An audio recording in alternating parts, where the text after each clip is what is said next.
Nous ne sommes pas en 1515, mais en 1514, aux abords de la chapelle du château de Saint-Germain. Quand on dit Saint-Germain, c'est Saint-Germain-en-Laye. Il y a une certaine effervescence, petite foule vêtue de tenues noires, des voiles sombres. Tout ce monde se presse vers le bel édifice gothique qui a été bâti plusieurs siècles avant cela par Saint-Louis. Et à l'intérieur, l'atmosphère baignée de lumière délicate est assez lugubre, pour tout vous dire. Atmosphère funèbre, mine triste. Et vous vous dites, on va assister à des obsèques? Eh bien non. En dépit des apparences, ce qui est en train de se préparer, c'est un mariage. Et pas n'importe lequel, celui de Claude de France, la fille aînée du roi Louis XII.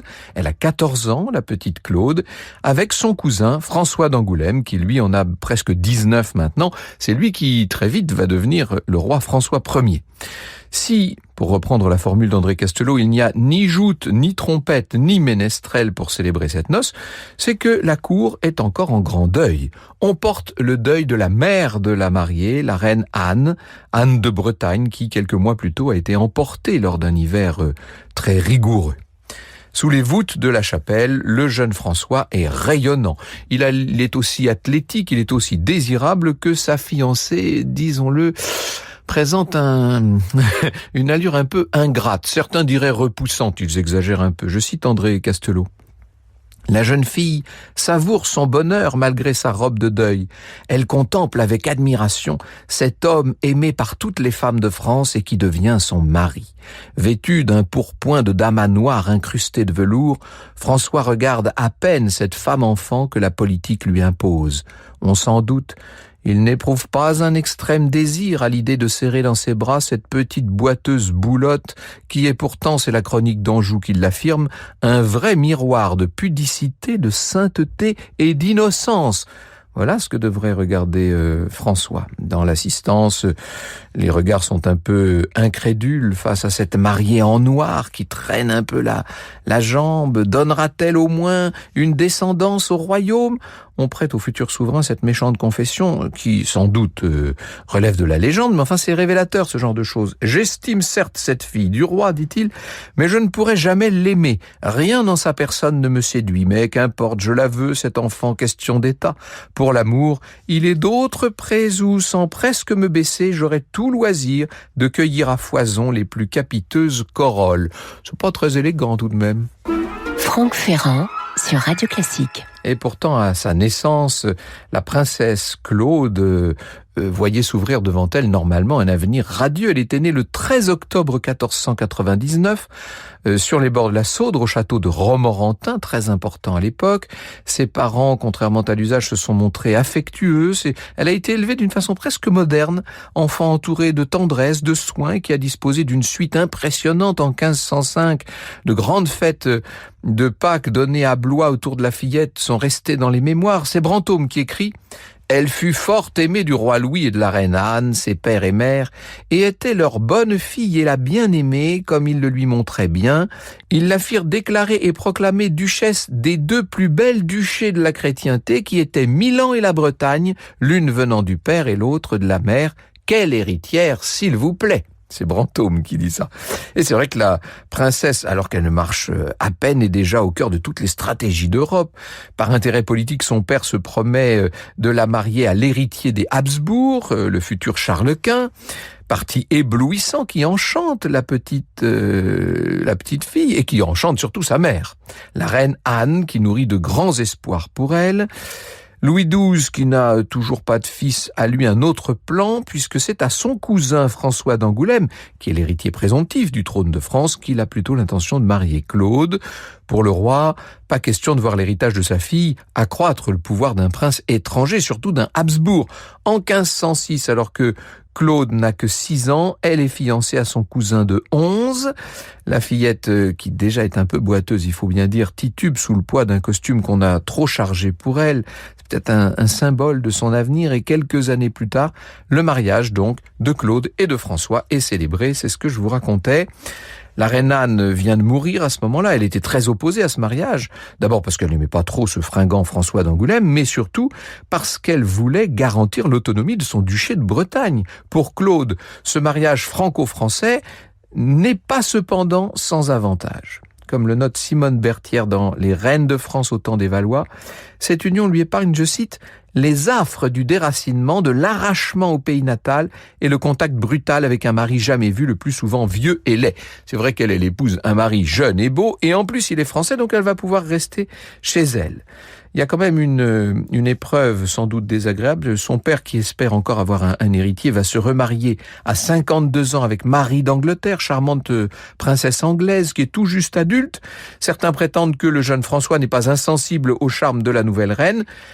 Bon, la vérité c'est que le règne de Marie va être éphémère, puisque Louis XII, qui était très affaibli, va rendre l'âme peu après, le 1er janvier 1515. En tout cas dans la réappréciation des dates, enfin on va pas entrer dans ces histoires de calendrier, à tout juste 15 ans, voici donc Claude, reine de France, mais cette héritière qui avait été tellement entourée, tellement préservée, est-ce qu'on l'a véritablement armée pour jouer un tel rôle ? 3 semaines après la mort de Louis XII, François d'Angoulême, qui donc est devenu François Ier, est sacré à Reims. Le souverain à la carrure de sportif est acclamé par tout le royaume. Tourbillon de fêtes, de chants, des spectacles de rue, bref. Et pendant que son époux est porté au nu, anneau d'or au doigt, sceptre royal en main, que devient la nouvelle reine ? Eh bien, la fille du défunt Louis XII fait quelques furtives apparitions, assez pour que un ambassadeur note son étrange corpulence. Mais disons les choses, il y a d'autres femmes à la cour qui vont l'éclipser complètement. D'abord la mère du roi, Louise de Savoie, et puis sa sœur, Marguerite. Marguerite, la Marguerite des Marguerites, n'est-ce pas? Deux femmes qui, autour de François, forment un clan fusionnel. Et pour Claude, va falloir essayer de trouver sa place auprès de ce jeune roi, déjà très entouré d'amour et d'admiration, et bientôt entouré d'amoureuses, évidemment. La tâche n'est pas simple. Elle vient de perdre ses parents quand même, il faut pas l'oublier, Claude. Elle a perdu sa mère un peu plus tôt, et puis son père, là, qui vient de disparaître. Et la voilà maintenant isolée dans cette belle famille, totalement dévouée à son époux. Alors elle tente de tenir son rôle, elle a été éduquée pour ça. Elle cède à François Ier une partie des biens qui faisaient son attrait, notamment les droits sur le Milanais. Et aussitôt François part à la reconquête de ces terres italiennes protégées par les Suisses, alliés eux-mêmes du duc de Milan et du pape Léon X. Bon, ça va être Marignan, vous me voyez venir. Ce n'est pas à son épouse, c'est à sa mère Louise de Savoie que le roi laisse les commandes du royaume. Louise et Marguerite, toutes deux tellement brillantes, vont prendre les affaires en main. Je cite Simone Berthière. Que peut Claude face à ces deux personnalités d'exception vouées à l'écraser, qu'elle le veuille ou non? Elle n'a ni éclat, ni esprit, ni conversation, et nul ne l'encourage à en avoir. Visiblement dépourvue de pouvoir, elle n'a ni courtisan ni clientèle, elle ne peut que suivre toujours à la traîne ou se réfugier dans la compagnie de ces femmes qui, du moins, lui épargnent les comparaisons défavorables. Vous comprenez que cette reine est un peu surclassée, alors elle va se retirer pour mettre au monde à 15 ans son premier enfant, je dis bien à 15 ans, une fillette qui, comme il se doit, va être prénommée Louise. Et très vite, c'est un autre événement qui vient éclipser la nouvelle de cette naissance, puisque en septembre 1515, à Marignan, François Ier remporte cette fameuse victoire, vous savez. Claude, à ce moment-là, est une toute jeune maman, la voilà qui part pour la Provence, retrouver son mari, qu'on accueille triomphalement. Ce sont de grandes fêtes qui commencent, et elle est là, elle, dans l'ombre de ce roi toujours plus flamboyant. Si on tient Claude à l'écart des affaires, sa présence n'en est pas moins essentielle à la grande parade du pouvoir, donc elle est de toutes les fêtes. François Ier est friand de fêtes, il adore tout ça, il fait des déplacements politiques, des pèlerinages aussi, à la Sainte-Baume par exemple, il fait de joyeuses entrées à Marseille, à Lyon, son épouse est là qui fait bonne figure malgré une nouvelle grossesse. Et entre les mains de la mère du roi, Louise, l'omniprésente, Claude, disons-le, fait plus figure de fillette que l'on dirige que de souveraine qui s'impose. Alors il y a sa foi qui lui permet de tenir le coup, si vous me passez l'expression. La jeune reine met toute l'énergie qui lui reste dans ses grossesses. Et puis bientôt dans ses devoirs religieux. Elle est aussi très généreuse. C'est Didier Le Fur, qu'on a toujours plaisir à citer, biographe de François Ier bien sûr, qui nous dit: outre ses aumônes aux églises, couvents et hôtels-dieux du royaume, des dons mensuels aux démunis, elle dotait les jeunes filles pauvres pour leur mariage et venait ponctuellement en aide aux orphelins et aux veuves victimes de catastrophes liées à la guerre ou aux caprices du climat. Claude de France accomplissait donc à merveille sa seconde mission de reine, être une excellente chrétienne. Elle révélait une foi incontestable et se montrait bienveillante au plus grand nombre. Sa devise, c'est Candida Candidis, c'est tellement beau, Candide au Candide. Elle fait également écho, cette devise, à la bonté de cette femme, avec des combats qui lui tiennent à cœur. Par exemple, c'est elle qui s'active pour faire canoniser le fameux ermite François de Paule, qui vient de mourir là en 1506. Figure de saint qui était une grande personnalité en France depuis qu'il avait accompagné la mort de Louis XI, des décennies plus tôt. C'est lui aussi qui avait su prédire à Louise de Savoie sa destinée royale, puisqu'il lui avait dit que son fils serait un jour roi. Claude, malgré son effacement politique, reste présente. En 1517, au moment du couronnement, les cérémonies évoquent une nouvelle vierge. Didier Le Fur détaille: les 7 spectacles de la cérémonie avaient l'amour pour thème principal. L'amour de la chrétienne pour Dieu, l'amour de l'épouse pour le roi, de la reine pour son peuple, le tout devant être utile au maintien de la paix dans le royaume, mais pour que celle-ci demeure, il fallait un héritier. Ben oui, c'est ça la grande mission qu'on a confiée évidemment à Claude. La fille du roi Louis XII, qui est un roi, ne l'oubliez pas, mort après avoir en vain lutté pour avoir un fils survivant. La fille de Louis XII sent peser sur elle le poids du devoir, et c'est un poids très pénible. Et c'est Radio Classique.